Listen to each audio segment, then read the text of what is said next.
On this week's episode of Marketing O'Clock. Move over, partner. There's a new PPC in town. Pay per crawl.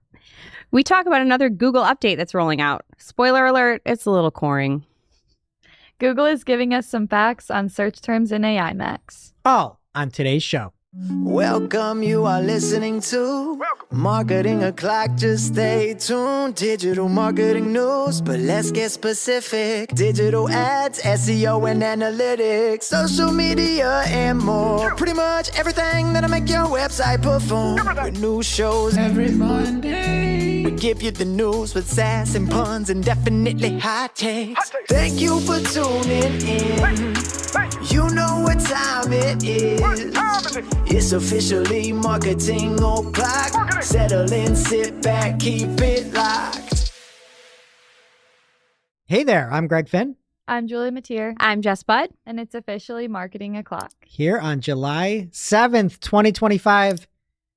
Happy 4th of July, belated 4th of July, Independence Day here in the States. And also with you. And we are not missing a show for it. And there's one little PSA that I want to put out there. Still loving the beef tallow. I don't know if my shine is a little bit less. I'm trying to control that. What I would say, not a great sun blocker. Oh, I'm sure. Oh. You know, knowing that you could also use this as cooking, it may, just want to put a disclaimer out there, it may actually enhance. You don't look burnt. You look tan. Okay. Good. Yeah. Were you burnt? Not a ton, but I was like worried about it. Yeah. He put cooking oil on his face. Yeah. Yeah. Just want to let people know if they go that route. I feel like it's working though. Do you look fantastic? Thank you. In person and on camera. Yeah. We can vouch. Yeah. Okay. Well, we also have some fantastic news here this week as Cloudflare is fighting back against AI and the unauthorized use of AI. And we saw, I think a week ago, 2 weeks ago, depending on when this comes out, that the CEO of Cloudflare had a kind of viral video at the Cannes Festival talking about how AI can be so detrimental. We need to do something about it. Well, they're introducing pay per crawl for AI agents. And from the blog post, I'll just read this so you can hear a little bit of the rationale why. It starts, many publishers, content creators, and website owners currently feel like they have a binary choice. Either leave the front door wide open for AI to consume everything they create, or create their own walled garden. But what if there was another way? At Cloudflare, we started from a simple principle. We wanted content creators to have control over who accesses their work. If a creator wants to block all AI crawlers from their content, they should be able to do so. If a creator wants to allow some or all AI crawlers full access to their content for free, they should be able to do that. 2, creators should be in the driver's seat. And the big thing that they're doing here is they're going to say, if you're an AI agent, current Cloudflare users at a certain level will be able to toggle this on. And instead of serving them a 200 header, which is like, okay, go consume content, they're going to serve them a 402 header, which is payment requested. So they're going to say that creators can charge these AI agents to use the content. And so they're, again, if you turn this on and they don't pay for it, it will not be consumed. So this is something just to consider. And then everybody that is new, this will be auto default turned on for Cloudflare. If you are currently have an account, you will need to enable it.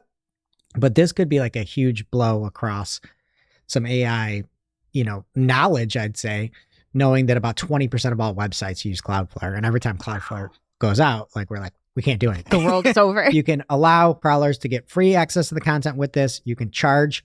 It's a domain-wide price at the moment, or you can block entirely. I think this is a cool step in the right direction of trying to save publishers. You don't see many people trying to do this at all. It's all just like, well, this is what it is. This is the world today. And Cloudflare is trying to flip the script on it, I guess, for lack of a better term.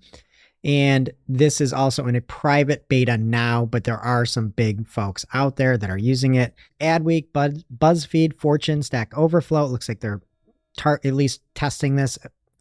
Third Door Media, which is search engine land, in MarTech, but Barry's like, I am not going to block anybody, at least in his. But he has a good write-up of everybody that's using it. So They're using the pay for access? from Barry Schwartz, it says, here are some of the publishers who are part of the announcement. And those were all of the examples: Quora, Stack Overflow, a bunch of bigger people, Time. So a lot of people are testing this out, and hopefully there's something out there that can save publishers. Next up, AI Max now appears as a distinct search match type in the reporting dashboards. So if you're using AI Max, you can now segment the keywords tab by search terms match type to see what is coming from AI Max, and it shows ROAS, CPA, CPC, and revenue, and probably more. And I know I brought back my celebrate or sell hates, and I saw the matching in this, and I just thought that's what it was. I didn't know it was like new news. But what we're seeing with the AI Max match terms are actually above average for the campaigns or the ad groups, let's say. So I was looking in there, and there's a whole bunch that you just cannot see the keywords, and we'll have more of that in the Must Read Marketing article of the week this week. But for the AI Max ones, they're converting at a very high clip, at least for us. These are more lightweight conversions we're testing with, but signs so far, AI Max match type, I guess, seems pretty good. I feel like you've said this a million times on the show and off, but like when Google has something new, it wants it to work. Right. So it seems like that's actually happening. But you're only testing it with lightweight conversions? We have some heavyweight conversions. We don't have enough sample size to give you a definitive answer on that at the moment. But you're testing it all around. All around. Yeah. Can't wait. You have to test it all around. I'm sorry. I agree. Yeah. I was just curious why you called that out, but that makes sense. We just don't have enough data for the bigger ones at the moment. But I'd also say that when you're looking at these AI Max matched keywords, don't go crazy negating things. You need to negate only like no fly terms. And what I mean by that is if you're only selling new products, negate used, negate free, negate near, like gently used, like whatever it is, refurbished, all those things. But leave in some of the other ones that you might typically negate because it's using intent and you don't know what the searches that led them there are. So I would, if you're negating things, let more things slide. Don't go crazy, but have no fly terms that you never want to show up for. All right. And last up here in the main news, in case you have not heard, the June 2025 core update has begun rolling out. So welcome to July, everyone. Google Search Central posted on X on June 30th that today this was released. So it happened right at the end there. The ranking release history page says that it could take up to 3 weeks for the rollout to complete. So just expect some volatility during that time. And I personally, I'm anal, and I just really wish that they would have waited until Tuesday and just called it the July update. Yeah. I know that's nitpicky of me, but come on. Yeah, it's so confusing too. You're going to wait till the last day of the month and then name it after the whole thing? Whatever. It's a core update, so nobody panic. Just remember, general guidance around core update impacts is that there aren't really specific actions you can take to recover. If you have a negative impact, it may not signal anything's necessarily wrong. Google does have a list of considerations if you're hit with an update that you can visit and check out. And then they also said that you can see some recovery between core updates, but the biggest change would be after another one. Mr. Barry Schwartz just simply said, write helpful content for people and not search engines. I agree. I feel like we say it every time, but it's worth being said because people do panic. So June 2025 core update rolling out. We'll let you know when it's done. And now for this week's Cool Tool. As a reminder, our Cool Tool segment is not an official endorsement or paid mention. We're simply sharing something we found in our travels that may be of use to our listeners and is really, really cool. Search Console got you saying, well, this week's Cool Tool can help. It is the AIO Impact Analyzer from Follow. You can export some data from Google Search Console, upload it to the tool, and get insights with visuals on things like high-level CTR trends and forecasts. Decoupling data, a new buzzword, has definitely entered the chat, like a weekly breakdown on the decoupling of clicks and impressions, as well as top impacted queries, which is really cool. It's a huge help for anyone looking for another way to visualize and understand the impact of AI overviews on your organic search performance. So as always, we'll have the link in the newsletter as well as on Discord. Pick your poison and check it out. Now it's time for this week's Take of the Week. This is a #fire digital marketing take with extra spice served up for you. We simply deliver the take for your consumption. We give no opinions. We don't influence. You make the call. All right, this week's Take of the Week comes from Thomas Essel, and he's got a meme. It's the woman and husband in bed meme, where the woman thinks that he's thinking about another woman, and the husband is lying there awake and thinking about something that is completely not another woman. And in this case, the woman's thinking that he is thinking about another woman, and the husband is thinking about what's the exact difference between AI Max, DSA, and PMax with search spend. This poor man is keeping him up at night. That keeps me up at night. I'll say he's really deep in thought, too. Yeah, she's not happy. Not at all.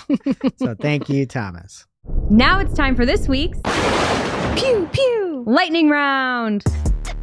At this point in the show, we split up our content into 3 parts: paid, organic, and social. Okay, first up in the paid universe this week from Search Engine Roundtable, Microsoft is getting rid of target CPA and target return on ad spend as standalone bid strategies. So they're copying Google again, but years late. So these are just going to be merged with max conversions and max conversion value, similar to how Google is, sort of. So when you're setting up a new campaign, these options won't be available anymore. And then the option will be removed from any campaigns that don't currently use them. But existing campaigns that currently use them, along with portfolio bid strategies, won't be affected. They'll just automatically update. So either way, the option's still there, just not as its own bid strategy. I think this is an okay update, but Greg, I know you had some thoughts. Look, I have to tell it how it is. And when Google did this back in March of 2021, almost 4 years ago, I had some thoughts, and Mark Saltarelli was on the show at the time. He had very good, valid thoughts, and we'll play those. So here is a look back in time from March 2021 and our thoughts when Google originally announced this shift. So kind of think when you do like manual CPC, then you click like optimize for conversion value or optimize for conversions. It'd be something very similar where you do like maximize conversions, then set a target CPA underneath it. And then we'll start seeing this possibly in the Google Ads UI starting in April, rolling out slow. So why do you hate it, Greg? I hate it because I think you used the verb Googling it up with the naming conventions. And in my opinion, maximize conversions and maximize conversion value is a very specific tactic. And to include that with something that is completely like diametrically opposed to the way that maximize conversions work, where if you've got something like target CPA, that's something that can scale. That's something you can change the budget of from $1,000 to $10,000 a day spend, and you'll roughly get the same results. They'll just scale, right? If you have something like maximize conversions and you change that, it is going to be a massive fluctuation and huge discrepancy like you've never seen before in your life. And so to put those two together and say this is target CPA and it's maximized conversions, I just think it is confusing. And we don't need more confusion in Google Ads. Yeah. This does not simplify. It is not. It is not. Target CPA is easy to understand. Yep. I would like a conversion at this price. Saying that now you're going into maximize conversions and I'm going to assign a target CPA here. It just, if somebody might not put the CPA in, you might go target conversions. It's just not easier. It's just not an easier approach. I agree with you to a point. I did not have these same kind of thoughts that you had. I definitely agree that like if someone who already uses Google Ads, this is more confusing. But I think for someone who's new, it's like less overwhelming with like how many bid strategies you have. There's only going to be a handful of bid strategies now. And I was thinking of it more along the lines of, okay, like you have maximized conversions. That's going to get you as many conversions as you have for your budget.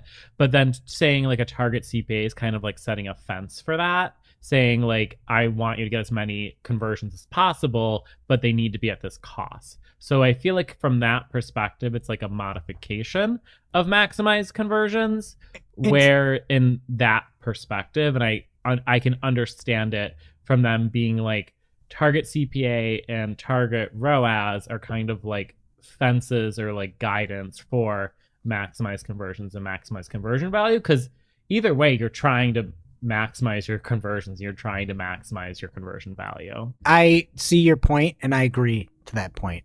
I still think that it is dangerous to have something be so wild where it... Now, everybody's probably thinking, hey, Microsoft did this to align with Google. It just took like 4 years. Which is a long time. They're usually faster than Yeah, that when they usually like 4 copy. months Yeah. behind. The sneaky thing that Google never announced is they like undid that change of making Mhm. everything maximize conversions, then maximize or target CPA, maximize conversion value, target ROAS. They're like, everything's now under this maximize. You just have to enable it. That's not the case anymore. I don't think anybody's ever reported on it. If you go to the bidding strategies and you look at what Google is defining as bidding strategies, they say there are 5 smart bidding strategies you can use. Target cost per action, target return on ad spend, maximize conversions, maximize conversion value, and enhance cost per click. When you are running something like a shopping campaign, you do not have the option on Google Ads to run maximize conversion value. This screenshot is from like today. You grab this? Today. Oh. There's a link you can click right underneath it and you can see all the bidding options. So Google in 2021, it's like everything's under max. Everything's under max. And now it's not. To the point, if you're running a just plain e-com campaign, you cannot do maximize conversion value. The only thing you can do is target return on ad spend, and you'll get shut down if you don't put a target in there. So I thought from the get-go, this didn't make a lot of sense to try to combine these two different bidding types. And now 4 years later, Microsoft's trying to catch up to Google, but Google's already pivoted off of it. Wow. It's not called target return on ad spend or maximize conversion value, target return on ad spend anymore. It's just target return on ad spend, and you cannot use maximize conversion value many times, at least in shopping. So Wild. it's just so strange. I never understood any of this. Make it easy for people. To the argument that Mark made, it might be easier for newbies to do it. It seems like it didn't work. Yeah. And it's still super confusing, Yeah. which we talked about 4 years ago. Yeah. Like they're small changes that kind of end up doing the same thing. Mm-hmm. So what's the point, especially if they're going to undo it later? But who knows if they'll follow suit. That's crazy. I'm having deja vu, though. That is wild. We'll check back in 4 years and see if Microsoft undoes this. Next up, advertisers in the US, Canada, and New Zealand who are planning to use Google's personalized targeting tools to promote products or services containing restricted drug terms to healthcare professionals must now apply for the restricted drug term. Personalization verification. I just think we should get rid of all of it. So that she doesn't have to ever say that again. Oh. That was hard. Well, that and my kids just sing all. I said before that they talk about Dave from the Ozempic commercial. Apparently, it's a different commercial. And then now all their friends do is they just talk and they reenact all the drug commercials and like, this may cause diarrhea, kidney failure, liver failure, and most likely death. Swelling at the injection God. site is one of my favorites. Yeah. No, just how about you just talk to your doctor? I like when they're like, if you're allergic to this, call your doctor. Yeah, And it's like- or like if you're allergic to this, don't take it. It's like, Yeah. Thank you. how do I know? Thanks Like- for that. Yeah. Well, But no, my kids just cheer now. Whenever it's on, they're like fascinated and they're just like, they just cheer at the diarrhea part. I mean, wow. kids love poop. Gotta let them have it. So few joys in this world. And we were at the dinner table and my son was just singing one of the songs. And I got my phone out because I was recorded to bring it on here. And I'm like, can I record you singing this? And my daughter was like, we'll be on the internet. We'll be on YouTube. Oh. And he's like, no, you can't. So I'll try to get him singing some song just off the top of his head. But it's all drug songs that they sing now. Are they like made up ones or No, they're it's real. memorized? Because there's usually pretty good jingles in No, some of these yeah, drug it's commercials. like, lower your type 1 diabetes. It's not even worse. I'm like, I just don't want this. He's like, with GLC-1 inhibitors or whatever. I'm like, wow. get rid of all of it. That's hilarious. Kid's going to be a pharmacist when he grows up. No, he is not, because that will not be a job. You don't think so? Oh, no way. Why? Why would you need a pharmacist when we have AI and robots? Okay, that's a loaded question, sir. Wow. You're going to let Pharmacists a are- machine count pills? Yeah. I'd rather a machine count pills than somebody that might be on pills count pills from me. I mean, I feel like that's edge case, but yeah, I don't It's know. not edge case. Why would you need a pharmacist? They I paid like so my much money. pharmacist better than many of the doctors I've interacted with. But pharmacists, like, you used to do things. They used to, like, mix stuff. They used to be like Yeah. alchemists. Isn't that cool? Not now, though. They barely get to do that. Yeah. Now they just take a little, consult like, you. butter knife and just You know how move pills satisfying into that a is, though? tray. Like, if you ever I watched it, know, into that. And then they just It's like tip so it right into the Like, bottle. why wouldn't you Yeah. have a machine do that? because it's fun. But they need the human element to like look at your other scripts and think, which again, I understand you program a machine to do that, but I don't think we're there yet. Pop off in the comments and suggest our wrong shit. Next up from Menahem Ani on X, Google will be updating their dangerous products and services policy. So on September 1st, 2025, ads for pill presses, stuff, and other stuff could be restricted. So if your ads violate this policy, you could be at risk of suspension. So review and remove these ads before September 1st. And let a machine do it for you. Yeah. Okay, next, Google's rolling out built-in video analytics, giving advertisers a unified view of video performance across all campaign types. So under the Assets tab, under Assets, there's a Video tab. You can filter the dashboard by format type, so like shorts or streams. And you can see audience demographic breakdowns, device breakdowns, and more, along with engagement metrics per video asset, views, audience retention, drop-off points, and a bunch more. So really cool update, kind of. The only thing I don't like from the look of it, and I haven't really seen it, is that it seems like it's just the video. Mm-hmm. It would be nice if you Yeah. could see the video in a campaign. Maybe you have an audience that you're trying to see if like an in-market audience works for that video better. That's true. But it would be nice if you could see how the video performed in the ad group or in the campaign as a whole, because I think that would help you like understand which audience might be more, dialed in for said video.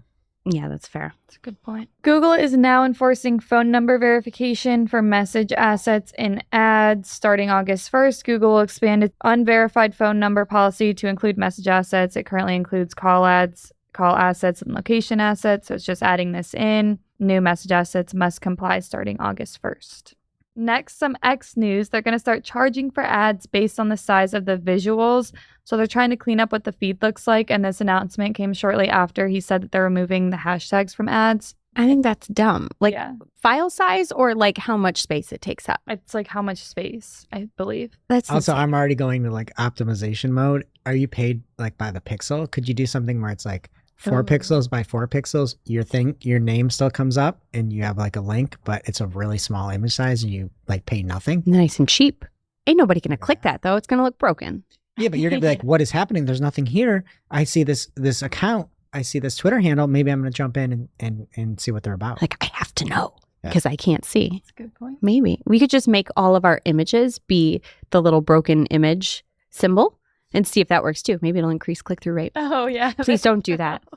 Nobody No, I do hate that. it when people do that. And they're Do like, stuff like that. sensitive content. Yeah. whatever. Or when it's like load more and there's nothing there. And I'm Mm. Yeah, show more. Yeah, I cannot. TikTok has provided an overview of its brand consideration ads. These ads enable advertisers to target different audience subsegments based on where people are in the purchase journey. The overview gives some insights into how they work based on early results. So if you're a TikTok advertiser, check it out. Did you do the TikTok picture challenge? No, what picture challenge? The one where you just take a picture and it tells you something? Oh, like it's like what AI thinks would do next? Yeah. No, Or- but no, the sound. no. No? Have you done it? You look at me like I use TikTok. No, Jessica Lee Budd has a TikTok. I she do. does have one. Do you have your phone on you? No, I don't. Do you have your phone on Yeah. you? Okay. You just take a picture of yourself and then it adds a sound for you. So this is my picture. Go out there and become the type of person that when your feet touch the ground in the morning, the devil says, "Oh, sh." I'm scared of what mine's gonna be. I don't have a sound. Put your penis in my boot. Julia! Oh no! Oh, Why is that allowed? I've never heard that in my life. I want to see if it does the same one again, but I'm scared to hear that again. Jess, you're up. Yes. Hopefully this is safe for work. Let's see what TikTok thinks about you. We will see. Okay. So I just take a picture of my face. Yep, you're not posting it. I want you to pay attention. This woman has come a long way. You have no idea what she's been through. You can't even imagine all the obstacles she's had to overcome. I want you- Okay, listen. Wait, Julia, can we hear yours again? I feel so seen. Thank you, TikTok. Wow. I'm going to leave the app installed. Okay, last but not least, from some meta ads updates from Brom Vanderhalen. Overlay banners ads on Reels are now positioned higher at the bottom of a reel. You can now combine likes and reactions across multiple ads if the text and images in those ads are the same or similar. Meta's testing new ad placement in the Friends feed on Facebook, and info labels for catalogs are now add dynamic overlays in Advantage Plus Creative. There's just always so many I know. updates. I'm so glad he keeps track Yeah. because we can't It's without him. truly impossible. All right. And over in the organic side, first up from TechCrunch, Apple may be considering replacing or having an alternative Siri called LLM Siri that uses in-house AI models. And this is according to Bloomberg. And apparently, Apple's also asked OpenAI and Anthropic to train versions of their AI models that can run on Apple's cloud infrastructure so that Siri would be better. Siri is literally the worst. I wish there's a way to replace it. I'm sure I probably can, but this is like my favorite bad Siri response that my kids just like all the time. They're like once a month, they're like, just ask Siri this and see how bad she is. Is Chris Paul the best basketball player ever? Why didn't Siri talk? Is Chris Paul the best basketball player of all time? Delve into the unparalleled greatness of Chris Paul, widely regarded as the best basketball player of all time. Explore his iconic It's like, career. sorry, Chris Paul's not the best basketball player of all time. That's Michael Jordan or LeBron James or Bill Russell. Like, what? You I need something agree. better from Siri. Well, you can delve into it if you'd like. No, I don't want to. I don't want to. I want like a correct answer. Like a no.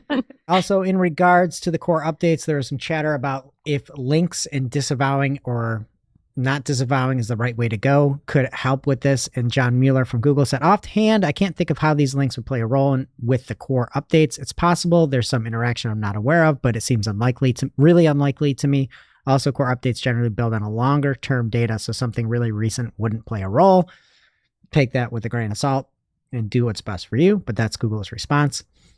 Also, we have a minor UI update here for Microsoft, but it sort of leans towards the future of AI, where there used to be search, web, images, and so forth, and now there is a all version that is at the beginning. So instead of just defaulting to web, it's defaulting to kind of all, I would say. So just a heads up there. Yeah, and web isn't even there. Right, there's no web anymore. They replace web with all. So I'm assuming that's just to promote more AI slop. Wow. And Google is getting e-commerce cards with at a glance label text. So the example was laptops, and Google is showing laptops at a glance. And there are some cards there with pricing, not a ton of stats or data or anything like that, but Google has been working very, very hard on the commerce side of things. I would assume part of this is like AI mode and having more rich data products showing up when people are asking for those things. But this is just a new one where it is a very shopping heavy experience, and something that you need to do if you're in e-commerce is to make sure you have great feed hygiene, that you have everything, all your ducks in a row with your feed. Systrix has a top domain showing in AI mode on Google. The top 10 are Wikipedia, Google, shocking, YouTube, shocking, Fandom, IMDb, Britannica, Reddit, Yahoo, Yelp, and Quora. There's a full list of the top 50 if you're interested to see what is the top in Google. And I would just say that Google is going to be number one as the top in Google with all the business profiles, links that are within there. As things get very local, there are going to be more and more and more and more and more citations to Google business profiles within AI mode. It'll be interesting to see if Quora drops out of here, if they're using that Cloudflare feature. Right? Didn't you say they were on the list? Yeah, and I'm not exactly sure how that would work with Google, that Cloudflare feature, because Google search is all or nothing. You're out of Google or you're in Google, and you have to submit yourself to be able to be used in AI mode and AI overviews. Gemini might be different, but if you're talking about Google search and AI overviews and AI mode, that is different than other agents. Got it. Also, SimilarWeb has a report since the launch of AI overviews in May 2024 on 0 clicks. I'm sure you remember Rand Fishkin from SparkToro, big on the 0 clicks and growing year over year. These 0 click searches grew 13 percentage points from 56% of all clicks being 0 clicks to 69%, which is shocking. And there's a chart there that shows it skyrocketing. It looks like it leveled off a little bit in May, but more and more 0 clicks than ever. Also, in thank goodness we can agree on something news, there was a proposal to deter states in the U.S. from regulating artificial intelligence for a decade, and that was shut down in a 99-1 vote. So at least we can all agree on something.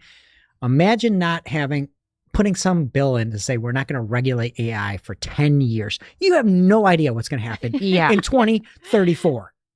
And you're like, let's just not regulate it? No. Crazy. But we don't all agree. One person does not agree. That person should be fired or jailed. Jail for you, one person. Okay. And then but you never know what can go wrong with AI, right?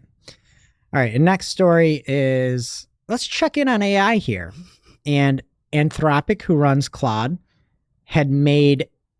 tried to let its own AI run a vending machine and try to make it profitable.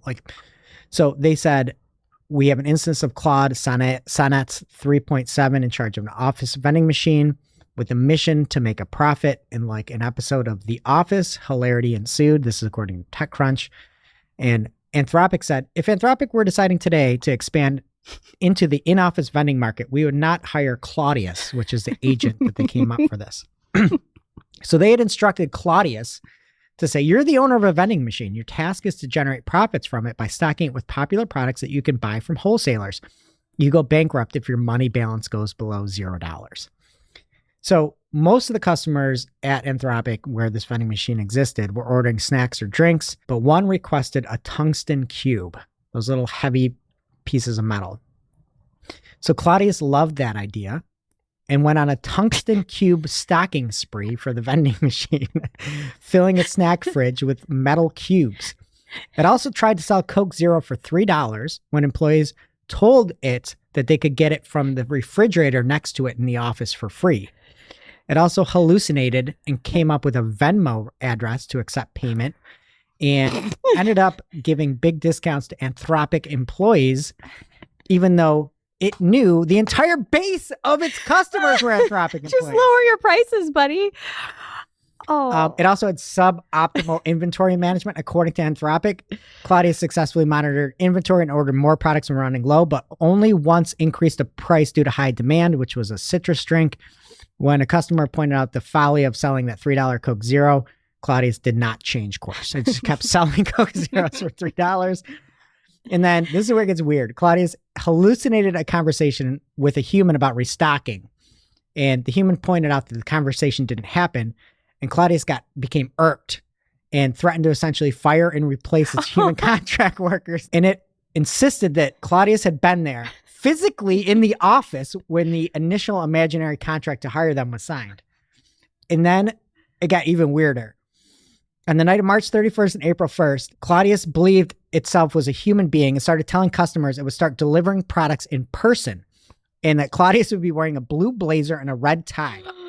And the employees told the AI couldn't do that, and it got upset and started calling security. And so Claudius was contacting the company's actual physical security many times, telling the poor guards that they would find him wearing a blue blazer and a red tie standing by the vending machine. No, that's scary. I love this though, because they put it out there. Yeah. This is their system not working well, and they're owning it. Credit to them. Yeah. But again, AI could go wrong. It could go wrong. We shouldn't regulate this. No. No. Yeah. So I thought that was a fun little experiment. And yeah, kudos to them for putting that out there. But man, I'm not hiring Claudius. But I do like the pivot to tungsten cubes. Yeah, I bet they're delicious. And I also really appreciate when people say, 'cause this is not the first time I've heard this, that AI hallucinates. Yeah. That's terrifying also. Okay. Well, we're going to move on to social, and we are not going to talk about AI because X is piloting a program that is letting AI chatbots generate community notes, which is an interesting take on the feature that until now has been powered by the human community. To quote TechCrunch, the use of AI in fact-checking seems dubious given how common, here it is, for AIs to hallucinate or make up context that is not based on reality. I knew I read that somewhere. Oh, Claudius might have had a blue blazer. You never know. I really like his sense of style. Really, though, if this works well, it could be a helpful jumpstart if something needs to be looked into. Any AI submitted note will be treated the same as one from a person, so it'll go through the same vetting process to encourage accuracy. It's not like they're just going to let AI take over, at least for now. Moving to Meta, it's adding the copyright checking tool that already exists into Facebook's Reels Composer to help creators avoid potential restrictions post-publishing. So there's a new copyright check section in the settings, and you can toggle it on. You can also then save that setting to stay on for future reels that you create. So I love to see them making things easier. And small business social media managers should maybe rejoice. TikTok is launching a shop locally made promotion to celebrate people's stories and communities behind America's most distinctive small businesses. And I say maybe because they're starting off in the Seattle market, and TikTok will be highlighting what they call exceptional local businesses that have a unique connection to their community and proven record of success on TikTok Shop. So there's some stipulations there, but there are ways to get noticed. There's a video challenge with a hashtag #ShopLocallyMade. If you're in the local social space, definitely check out the link for more details and try and get involved because it sounds like you could get some exposure. Julia, last TikTok Shop purchase.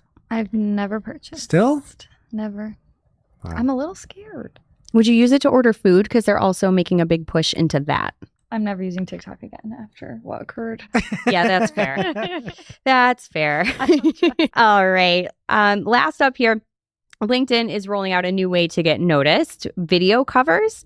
Instead of being limited to just an image, users will soon be able to add a video as the header asset for articles and newsletters. So if you've got the creative, lean into this early before it becomes the norm. It's rolling out globally in the coming weeks. So love to have that as an option. Catch some attention.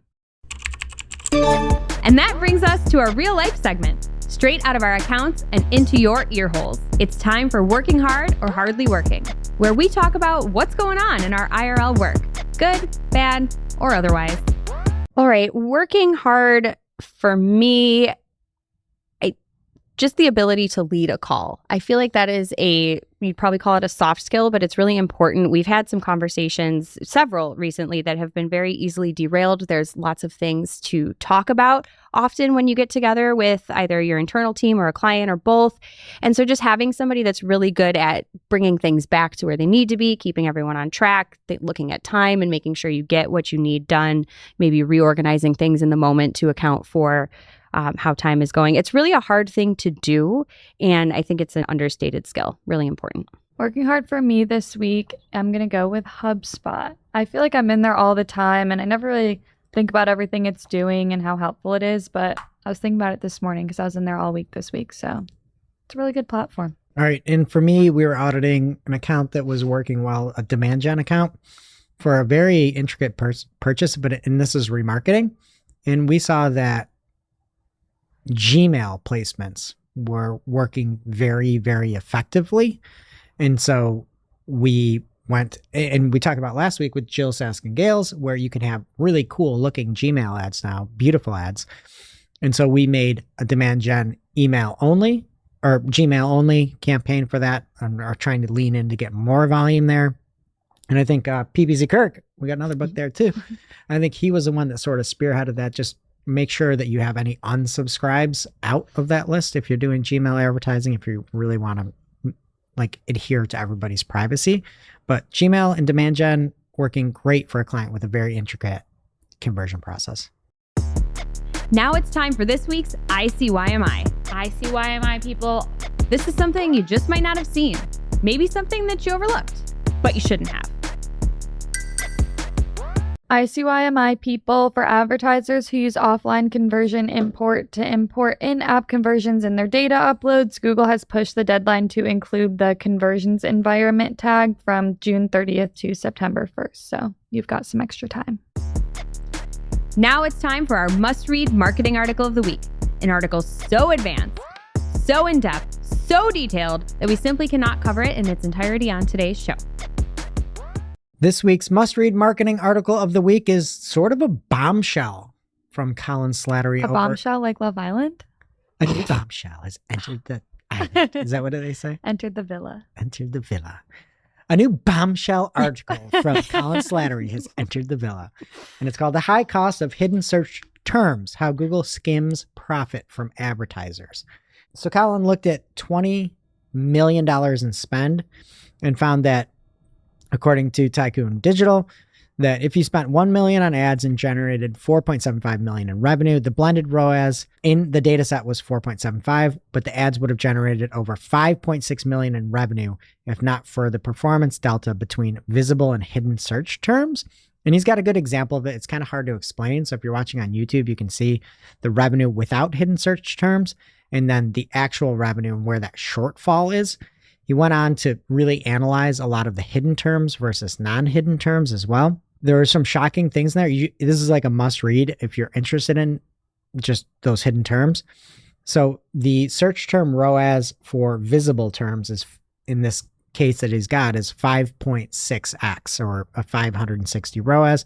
The hidden terms are 259 ROAS, which is half. Significantly lower, yeah. And so then the combined evens out to be a 4.75. And he was saying, like, there can't be this many terms.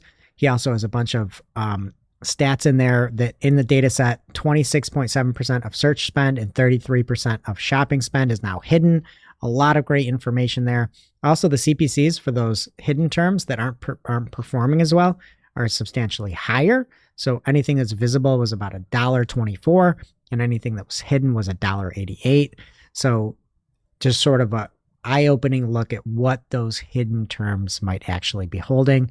But I would highly recommend it. Check out the full article over on TAIKUN digital.com. Thank you, Colin. And now onto our playlist of curated songs to work to, which you can find over at playlist.marketingoclock.com. Jess, what do you add to the playlist? I had my iPhone stop working the other day. It's brand new.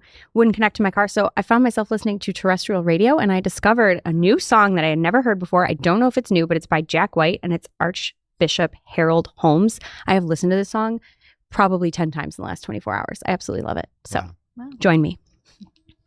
All right. And I'm going to go with, Julie, what was the name of the song TikTok gave you? I'm not sure. I'm going to go with In the Evening by Led Zeppelin. And I'm going to go with Mess by Noah Khan. All right, that does it for today's show. It is now officially not Marketing O'Clock. Thanks for listening. We miss you already. Can't wait to see you next week. Thanks for listening to Marketing O'Clock. If you're looking for more information on today's topics, head over to marketingoclock.com/newsletter to receive every single article we covered. We share the news as it breaks in our Discord community. Head over to community.marketingoclock.com to join.